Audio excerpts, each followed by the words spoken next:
You may be a new shooter, a longtime gun owner, or even a police officer or soldier. No personal defense handgun is fully equipped without a Crimson Trace laser sight or light. Get the confidence and reliability you need to protect family, home, and country. Call 800-442-2406 or visit crimsontrace.com for a free copy of our new laser training video, The Laser's Edge. Crimson Trace.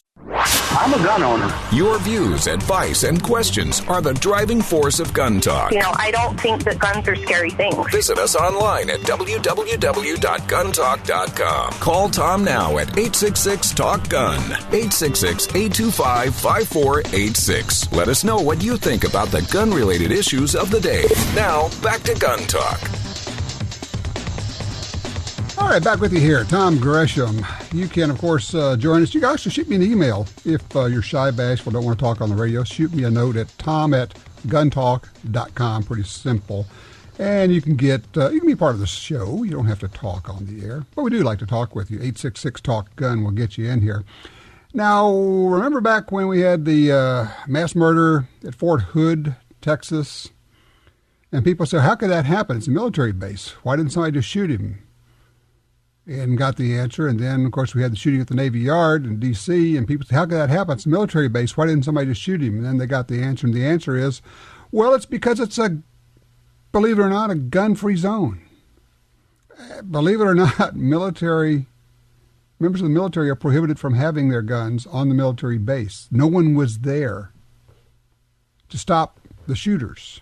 And as we've said many times before, the only way you stop the shooters is to bring in another shooter. In this case, we had to wait and wait and wait till somebody with a gun showed up. And while we're waiting, people are dying. While we're waiting, he is shooting and killing people. Why should we have to wait?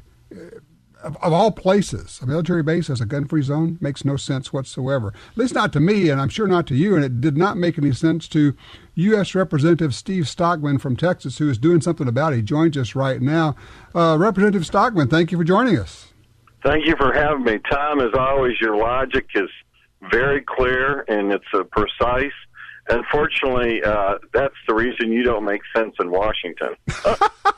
I used to be in Washington. I left. You're smart. Oh, honestly. It's true. It's bizarre. Everybody, myself included, said, why didn't those guys shoot back? It's because they don't have guns. Yeah, when I first learned that, I was astounded. I had no idea. Did it surprise you as much? Yeah, in fact, I asked several people. I found out it was the first... not really an executive order, but Bush had it where you couldn't have concealed guns. And then when Clinton got in there, he issued an executive order that you couldn't have guns at all.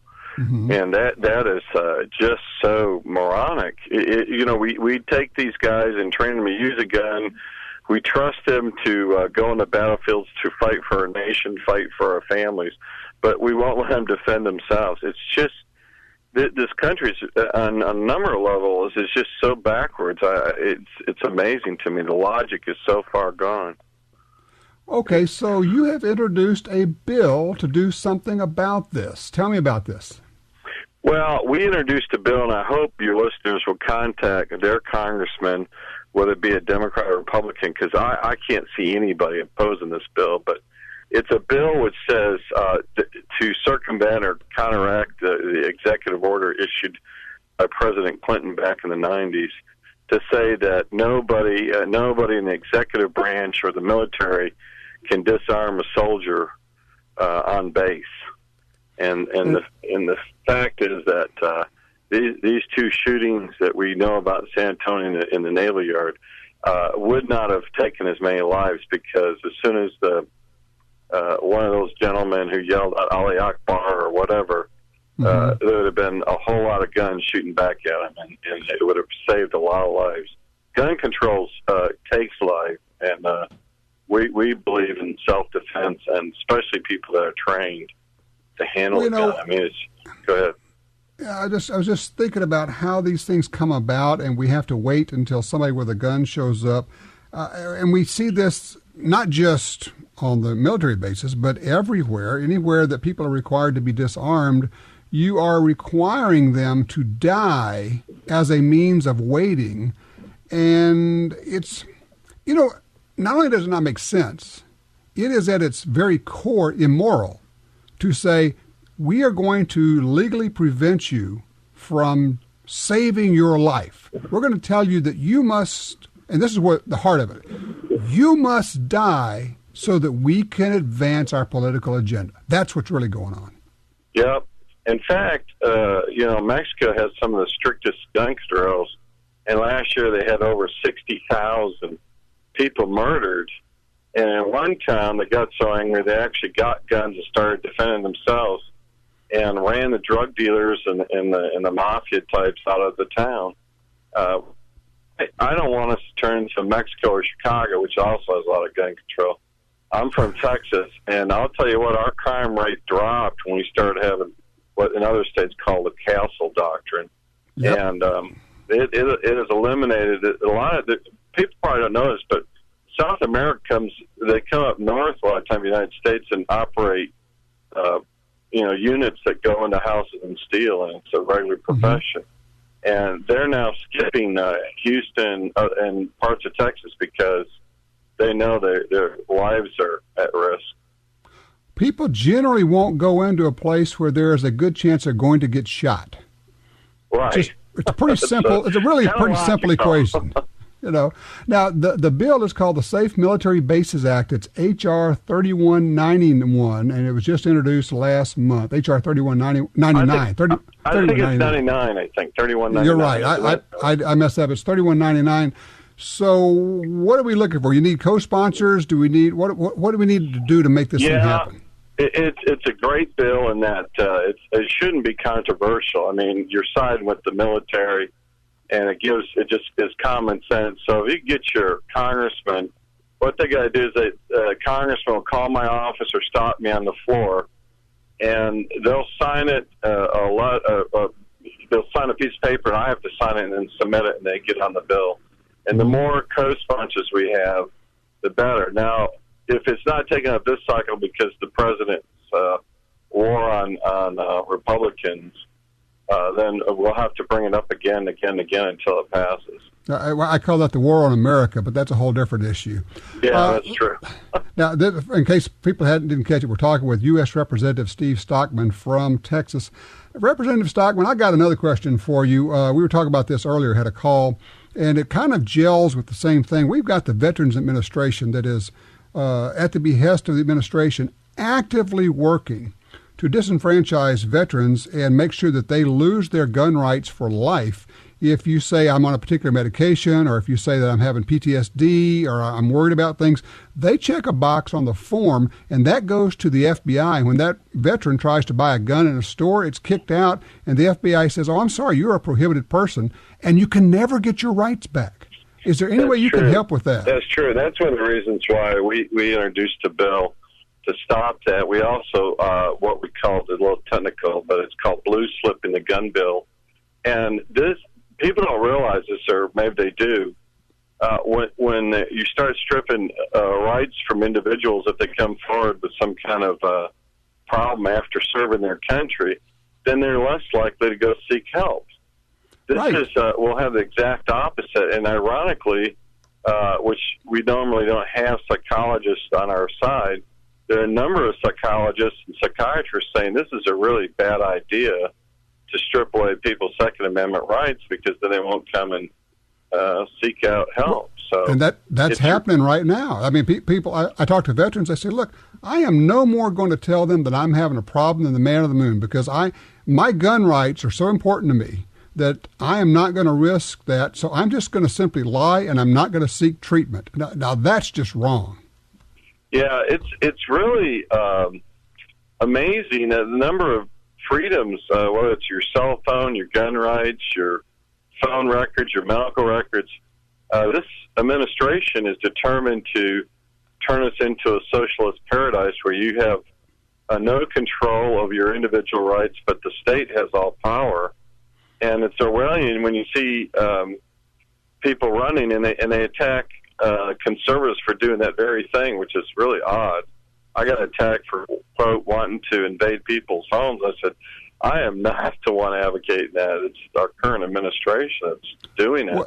Not advocating, but doing it. And people really need to stand up and be more vocal. And this should not be a conservative, liberal, Democrat, Republican thing. I mean, we're all talking about mental health these days. Finally, we're starting to actually talk about it. And for anybody to say, we have a great way to make sure that a large number of people do not seek the help that they need. We're going to guarantee they don't seek the help they need, and it's official government policy to drive them away from free medical help. That's astounding. Yeah, it is. It's horrible, actually. I mean, we are shooting, no pun intended, but we're shooting ourselves in the foot. And then the long-term implications of this is the problem, as usual, when the government gets involved, will be made worse by their actions. But people, I'm telling you, they got to start speaking up because their rights are eroding at such a rapid rate. It's alarming to me, and they seem to be anesthetized to doing anything about it. Well, you know, it's that old deal of, well, it's so large, I can't do anything by myself. But at the same time, when your child or grandchild asks you in 10 or 15 or 20 years, you know, Daddy, Mommy, what did you do to stop all of this? You can say, well, I just thought it was too much and I couldn't do anything. You can make a phone call. You can show up when your elected politicians have a town hall meeting. You basically, you know, I always say this, Representative, I said, who gets to make the rules? It's the people who show up. That's true. In fact, of course, there's people that get paid professionally and do what citizens can do, which is come to your office or come to your town hall. But it's much more impactful when someone from that district cares enough that's not being paid to make a statement. What you're saying is absolutely correct, Tom.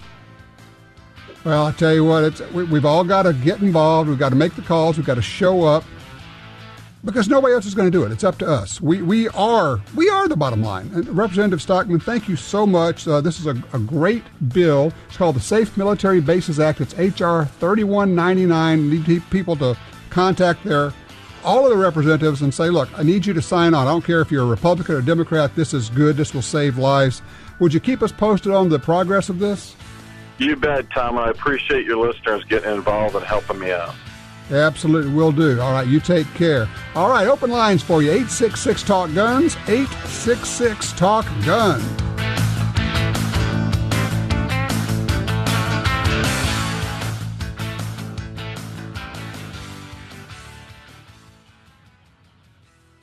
Have you ever held a Walther? Walther handguns are an extension of your hand. From the moment you hold the ergonomic grip of a Walther, you feel the difference. Today, Walther continues its long tradition of expertise in firearm design with the introduction of 3 incredible new handguns. The smooth PPQM2, the tough PPX, and the cool PPKS22. Log on now at waltherarms.com. Walther at your favorite retailer. TopGunSupply.com carries a large selection of fine firearms and accessories. Get all the parts you need for your Sig Sauer, HK, and Glock pistols. Grips, screws, recoil springs, sights, barrels, magazines, holsters. The list goes on. Our knowledgeable sales staff, professional service, great prices, and super fast shipping are here to help you. Check us out today. TopGunSupply.com. TopGunSupply.com. It's great to make something with your own hands. When you reload, the whole family can get involved, including breaking more targets and bagging more birds. Mech reloaders have been the center of family activities for generations. Plus, you could save money and stock up, even when there's nothing in the stores. 10, 12, 16, 20, 28, and 410. Any gauge. Get started reloading. Visit mechreloaders.com. That's MECreloaders.com. Hi, I'm Tom Gresham. For more than 40 years, I've been watching an environmental disaster in my backyard, and it actually impacts all sportsmen in America. I'm talking about the massive loss of land on the Louisiana coastline. The U.S. Geological Survey said the swamps and marshes of coastal Louisiana are among the nation's most fragile and valuable wetlands. That land is disappearing. The Mississippi River Delta hosts as many as 10 million ducks and geese every winter. These are birds which migrate northward through the states, all the way to Canada. The wetlands of the Delta support some of America's best fresh and saltwater fishing. And here's the deal. The wetlands of the Mississippi River Delta are disappearing at a rate of 1 football field every hour. 1 football field every hour. Gone. We can reconnect the river with its wetlands and restore the Delta, but we need your help. Please visit vanishingparadise.org. That's vanishingparadise.org. Inaccurate is just plain worthless. Doesn't matter if you're shooting for a national championship or just trying to beat your friend. You need accurate ammo. Nosler's match-grade handgun ammunition delivers. You get Nosler sporting handgun and custom competition bullets in Nosler head-stamped brass, loaded to the same strict tolerances as Nosler's match-grade rifle ammo. Handgun accuracy through match-grade ammo. Available in 9mm, 40, and 45. Visit Nosler.com. Gun Talk would like to say thanks to our longtime loyal listeners who put their trust in us every week and depend on us to answer your questions and keep you informed. Now, Tom Gresham's Gun Talk continues. So, what was it that got you to become a gun rights activist, or at least to speak up, to pay attention, just to understand what's going on? I mean, all of us got to go along. We're shooting, we're hunting, we're collecting, whatever. And then something happens, you go, you know what, this far and no further. I'm no longer going to be complacent. I was before. I was not part of the solution, which, of course, as they say, makes you part of the problem. What was it that made you do that? Just wondering. Went in yesterday to a local clothing store. I had to buy some more pants. And it's interesting, because of going in and trying on pants, I took my pistol off, but not my holster, inside the waistband holster. Went in and was trying on pants in the dressing room, making sure they fit with my inside the waistband holster on. And it's one that retains its shape no matter if the gun's in there or not, which, by the way, your holster should do. If it doesn't, throw it in the trash can. Because if your holster folds up when you take the pistol out of it, that's no good. Can't really reholster that thing. And you need to be able to reholster it with one hand. It should not take two hands to do that. Anyway, just kind of a life as a carry person, somebody who carries a pistol for self-defense, and you do it on a daily basis. That's the kind of stuff you get into. Line 3, Mike is driving in Texas. Hey, Mike. Yes, sir. You are a truck driver. Yes, sir. I drive hazardous material. Okay. And, people aren't aware, but we have a emergency response handbook. And, we have placards on our vehicles that identify what chemicals we're carrying. Mm-hmm. And for the wrong person, it's a sign, this is what we have here. I never thought of that. We have to carry this, we have to be checked out by the NSA and the FBI, along with local agencies. And at the same time, I am a concealed carry person, but not allowed to carry in the truck. And they're also telling me how to avoid terrorists. And, it's kind of contradictory because we're sitting on roughly 44,000 pounds of different type chemicals, and some very dangerous. Right. And, we're literally a sitting target. Let me ask you. I'm from Arkansas, and most of our DOT in Arkansas say they will not enforce concealed carry, problems with the truck. But when you go on to a government base, these government agencies, I don't know if you ever go on those, but you can't carry on those, I know. Let me ask you, who is telling you can't carry in the truck? Well, it's state laws. I mainly go in Arkansas and Texas, and it is law that you cannot carry in a commercial vehicle. Oh, okay. Wait a minute. Wait. Stop. Back the truck up. No, it's not. There is no state law and there's no federal law that says you cannot carry in a commercial vehicle. That is not true. Really? Yes, you've been told that by everybody, and I will guarantee you it is not true. There is no such law out there. Now, there may be a company. You can carry concealed into a DOT weigh station. That is an exception. And the company I work for, they have it says they have a ban on weapons except in areas where it's legal. So you're telling me it is legal? It is absolutely legal. Now, some trucking companies have a company policy. Now, here's the thing to understand. In fact, we're going to have a guy on a little bit later on today where he carried against company policy. He ended up having to pull his gun out. A guy came at him with a knife, didn't shoot him, but he lost his job. And his thing was, I knew what I was getting into, and I'm okay with that. I broke the policy, but I didn't break the law, okay? But if you're going to do that, here's the thing. Don't tell anybody. Don't tell your friends. Don't tell anybody you work with. Don't tell a soul in the world. But it is not against DOT regs, and it's not against state regs. There's no special regs for over-the-road truckers when it comes to having a gun in the truck. Yeah. Well, that's good to know. Like I said, I just found your show today. I'm hooked already, so I will be a 100% listener. Good deal. Listen, I appreciate the call. You stay safe out there. Let me bounce real quickly down.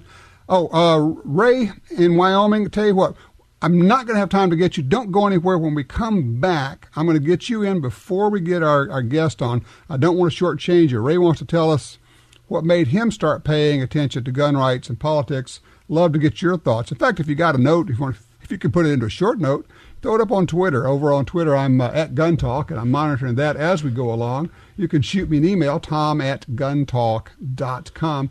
This is your opportunity also to call your buddies and tell them, hey, turn on the radio. Man, we're talking about guns. We got good stuff we're yakking about here. In fact, when we come back, we're going to be talking about exactly that, concealed carry. How do you carry comfortably?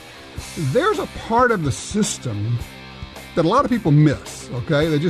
They're not aware of it. They're not aware of the importance of it. And it frankly makes it harder for them to carry.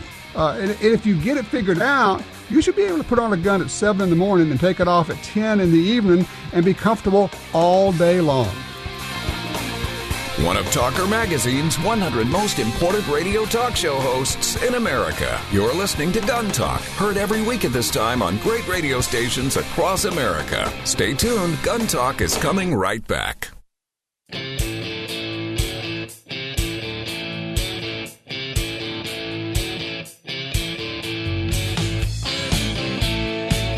Covering all aspects of gun ownership every week on this fine radio station. You're listening to Gun Talk with Tom Gresham. All right, back with you here. Tom Gresham, 866-TALK-GUN will get you in here. I said we are going to get to Ray before we get our guest in. We're going to do that right now. Ray is in Wyoming. Hello, Ray. Talk to me. Well, Tom, yes, what made people start paying attention to gun politics and gun rights in general? And what did it for me was the Brady Bill. I couldn't believe how pointless that was. 1994. Mm-hmm. Yeah, and it had no effect on criminal activity whatsoever. It didn't. It just affected law-abiding citizens like us.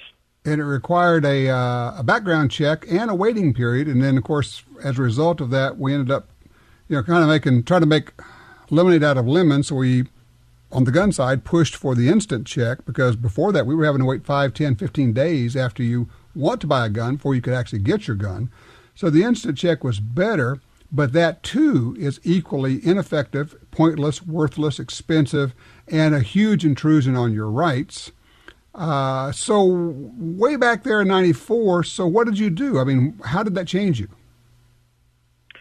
Well, I started researching the history of, anti-gun idealisms. I wasn't even aware that there was such a strong objection to you having guns until that happened, and it really brought it to light for me.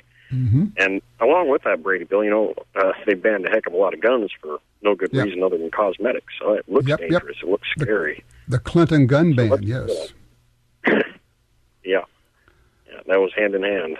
And, yep, the two went together. Now, conversely, the interesting part of that is it also resulted in Tip O'Neill losing his position as Speaker of the House, Tip O'Neill just died this week. Also, it caused the Democrats to lose their 40-year control of Congress. Of course, the Republicans quickly went in there and squandered all of that and lost it again because they're a bunch of fools. But that's a whole different issue for a different day. Look, I'm just glad that you joined the ranks. And you were just like everybody else. You're going along and thinking, what's the big deal? The people I know all like guns. There's no big deal. Let me ask you, were you one of those people who, like a lot of people, said, I don't see the threat, and then all of a sudden you went, wow, look at that?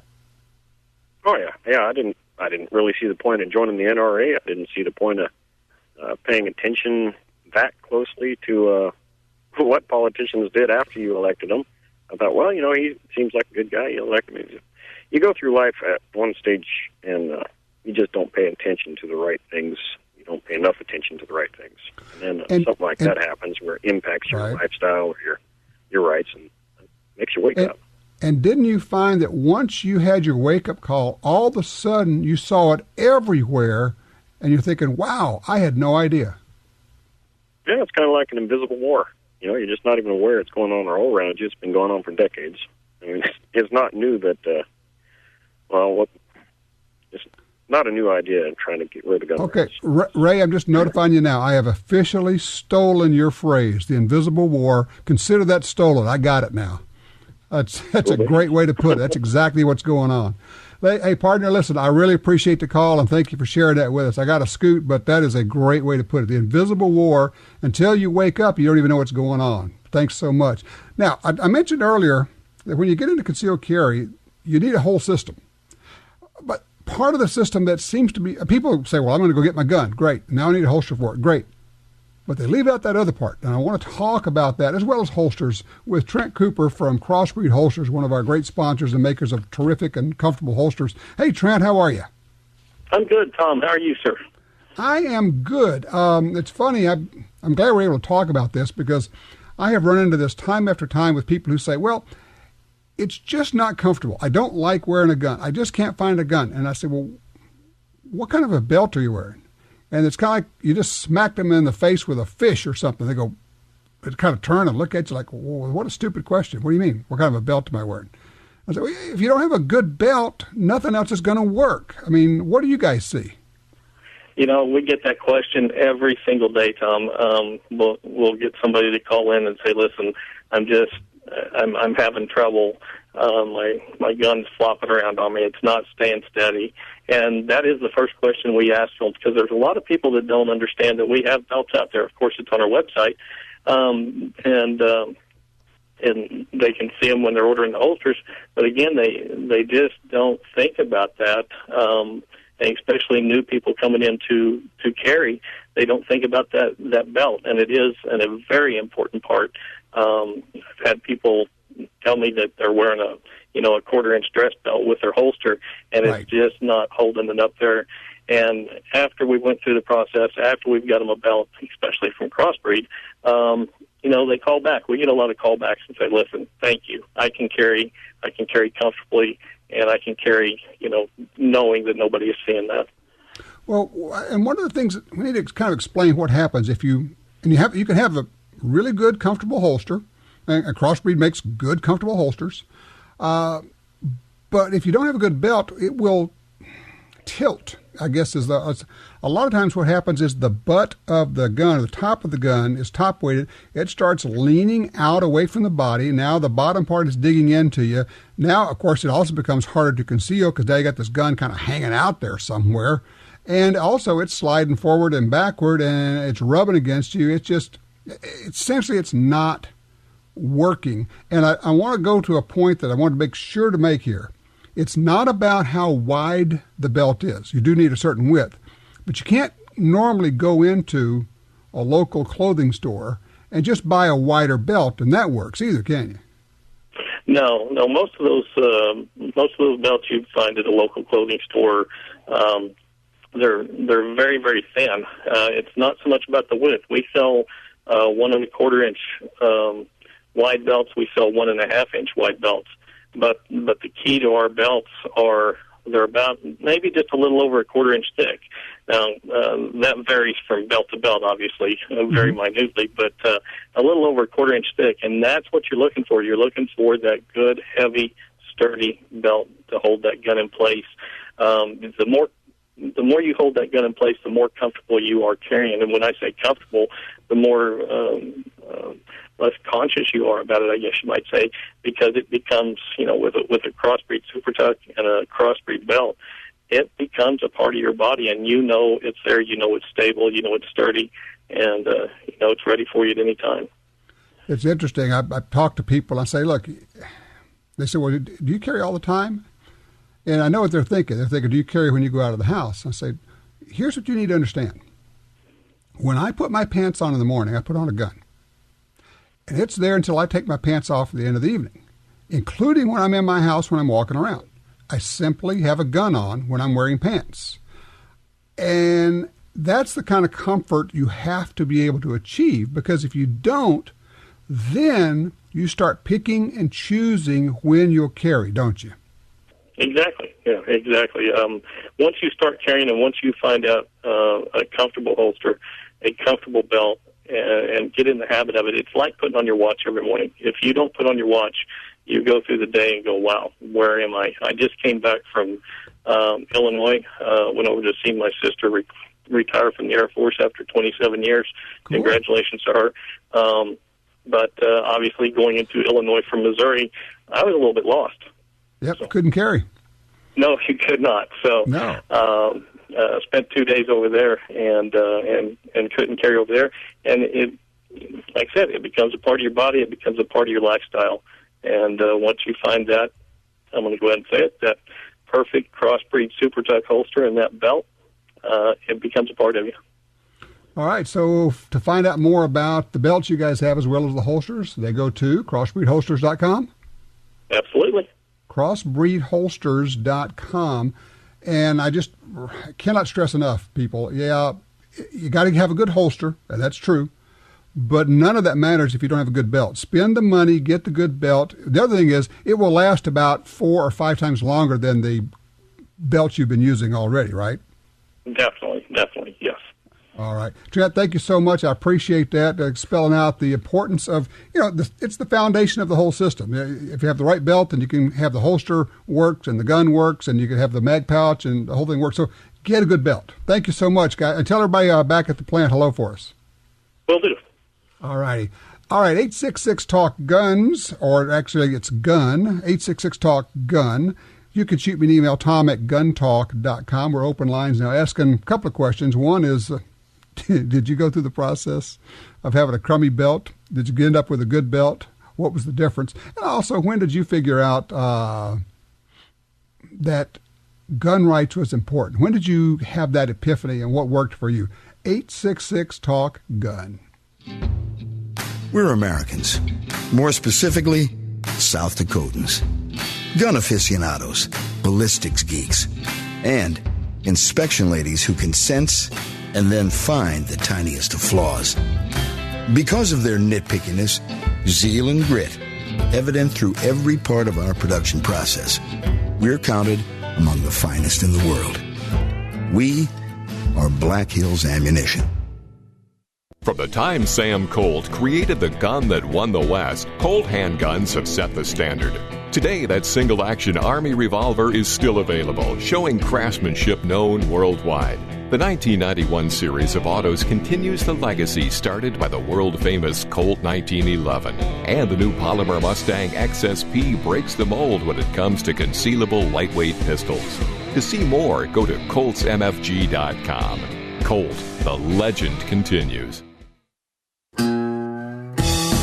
In the field or on the range, you need a trigger you can trust. For over 60 years, Timney triggers have been trusted by hunters and shooters everywhere. A Timney trigger could mean the difference between a great shot and a miss. Timney triggers are proudly made in the USA and come with a lifetime warranty. To order, go to timneytriggers.com. That's TIMNEY triggers.com. In today's climate, you always need to be ready. Nothing will make you a more accurate or confident shooter than Crimson Trace laser sighting systems. Get the immediate, decisive advantage of the world's only grip-integrated laser sights. Shoot better. Stay safer. Call 800-442-2406 or visit crimsontrace.com for a free copy of our new laser training video, The Laser's Edge. An exciting breakthrough from Mossberg lets you customize your 500 pump-action shotgun in seconds. Get a better fit. Add features. Mossberg's Flex System lets you swap out stocks, foreends, and recoil pads. Want a pistol grip? Got it. Longer or shorter stock? No problem. Go from hunting to tactical and home defense in seconds. From black to camo and back. Now available on the MVP bolt-action rifle. For details, visit flexyourmossberg.com. Now broadcasting nationwide on radio, via satellite, and through downloads, iTunes, the Gun Talk app, and other podcast clients. You're listening to Gun Talk with Tom Gresham. Oh, man, we are having some fun. You should be here during the breaks. We're having fun talking about guns. Well, big surprise, right? We talk about guns when we're not on the air, when we are on the air, and all other times of the day and night. So does that make us gun geeks? You bet it does, and proud of it. 866-TALK-GUN will get you in here. Mark's in Oklahoma on 2. Hey, Mark, talk about belts to me. Hello. Hi there. Oh, hey, I'm sorry. I didn't know I was on the air. Hi. How you doing, Tom? First-time caller. Oh, good. Name is Mark, and I have a suggestion. I'm wearing it right now. I'm wearing a Western belt. It's like, those belts that you get in the Western stores. They work really good as a concealable holster belt. I suggest getting one without the conchos on it, though, so the holster will run smooth over the belt. Yeah, good point. But yeah, the key is to get a belt that's both wide enough, but mostly it's got to be stiff, kind of. And the ones you get like in a department store, you can find wide belts, but they're thin and floppy. And I would think maybe a Western store might be a place for that. I'm kind of partial to the belts that are made specifically for guns, because a lot of times they will use 2 strips of leather on them to make them resist twisting. Some companies even put like a little piece of plastic around inside. But the Western is not a bad idea. I appreciate that. What are you carrying, by the way? Right now, I'm not right now. I put out my gun in the pawn shop, actually. I'm trying to get that out. I had to get some extra money here not too long ago when I ran low. But actually, I carry 357 Magnum right now. In the state I was in earlier, I was carrying open carry. So it was, mostly you could carry open anywhere you want, just about. Okay. But when I was carrying my 9mm, I had a small the back holster that I used in the back, and I used it on this on a police type of belt. It's a basket weave belt. It's like the cops wear underneath their big thick holster. They got one that they have underneath the big belt, and you just when you're on duty as a cop, of course, you run the big belt over the top with keepers. But if you're just wearing the thin one, it works great. Mm-hmm. Belt buckle you could use with a suit or anything like that, or a pair of blue jeans. Doesn't matter. Well, and the thing is, it's all about finding a system that works for you, and then no one system works for everything. And look, I appreciate the suggestion for the Western belt, Mark, and I got a scoop. We got several people lined up here. Joe is in Kentucky on 3. He's got to talk to us about a new range. Hey, where is this range, Joe? Hi, Tom. I live in Central Florida. I had called you several years ago about a guy that loaded a gun on the back of the range and was covered a bunch of people at an indoor range, and I took the gun from him. Mm-hmm. So now I don't go there anymore. We found a range in Lake Mary, Florida, right off I-4, and it's a Gander Mountain. I didn't even know it was a range at one time. They don't even advertise that much, but it just said Gander Mountain Academy. I just wandered in there. Doggone, it's a range. Well, I'll be darned. And okay. It is one of the finest indoor ranges I've ever been in. They have 2 or 3 range officers always back there on the range with people. You never let me jump in because we're just about out of time here, but I do want to say the folks at Gander Mountain have put in ranges at a lot of their stores, and they've been doing some really good things. In fact, they've got some high-tech video firearms training facilities at the Gander Mountains. In fact, we're going to get somebody on from Gander Mountain. We've got to look into that. But I really appreciate that True Range report. Be right back. Gun Talk stands for safety, personal responsibility, and common courtesy. To be a part of the show, call 1-TOM-TALK-GUN. Gun Talk will be right back.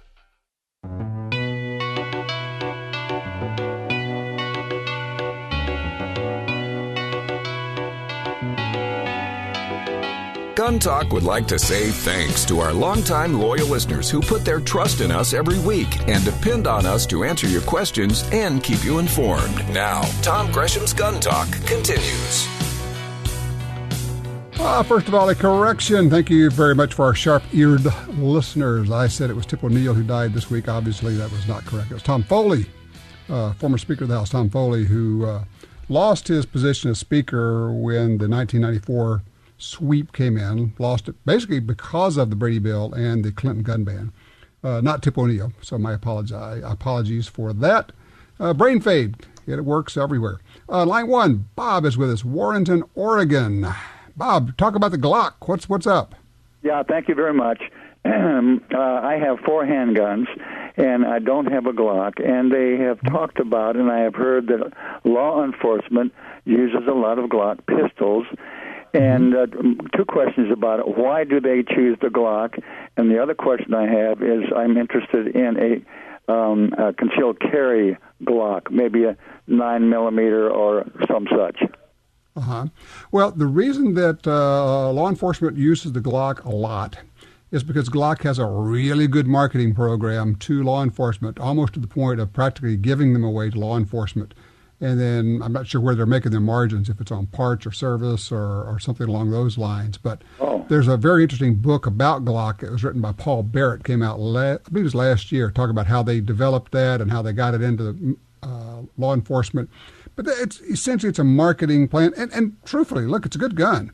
And they were there at a time when there was a switch over from revolvers to semi-autos. So it's not necessarily any better than any other semi-auto. It's just that they got in first with law enforcement, and they've kept that position.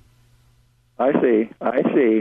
Do you recommend then a Glock for personal carry? And I do have a license for personal carry.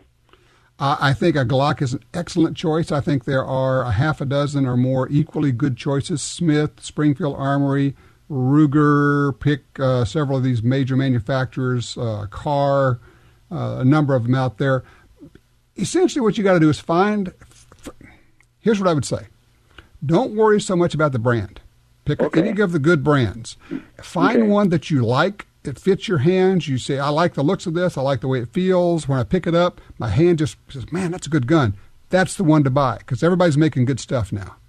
Okay. Now, can I ask another question? Real quickly, please. Okay. For personal defense mode at night, I have a 38 on our dresser. Is it okay to keep in my file cabinet loaded guns, loaded pistols?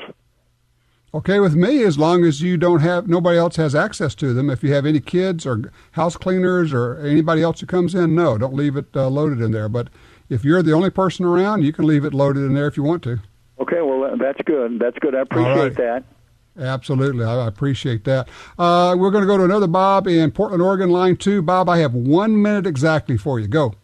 Well, I got started in the gun rights movement when the so-called assault weapons ban got started. I was talking with a brother, and I said, I don't know why anybody needs those. And he said, you need to start reading up on this. And he suggested just go to the magazine stands and start reading some of the gun magazines. Right. I read some of the columnists, and they referenced some studies, like the studies that came out in Journal of the American Medical Association. I went to the library, pulled up those back issues of the Journal of the American Medical Association, read the studies, and a couple of months later they always have discussions about those. And it was an eye-opener. Well, and you did your homework, and that's the main thing. I mean, I had a lot of people who said it was that 94 gun ban, the Clinton gun ban, the so-called assault weapons ban, and they said, what? And like you said, well, I don't know why anybody wants that. And then when they looked at it, they went, that's just a semi-automatic rifle. It's no big deal. It's just like the gun Teddy Roosevelt used. Ammunition, recreational and competitive shooting, training, hunting, and yes, even politics. You're listening to Gun Talk. Call us now at 1-866-825-5486. That's 1-TOM-TALK-GUN. Or reach out to us via email at tom@guntalk.com.